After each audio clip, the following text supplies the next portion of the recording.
Ayan, pagkatapos ng karera ay isang bumalik tayo.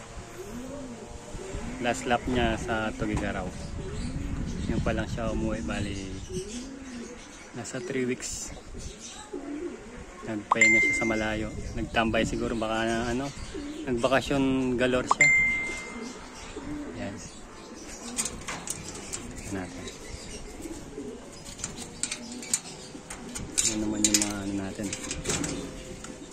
Stock breeder. Ito, ayan siya, oh. Ayan, naka-sticker pa siya.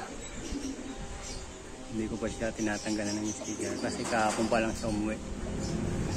Nayaan ko muna para medyo yung niya, sticker. Ayan. Ito yung Jansen Stress.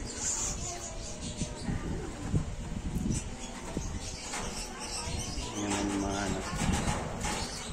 lumipad ng south natin nung nakaraan.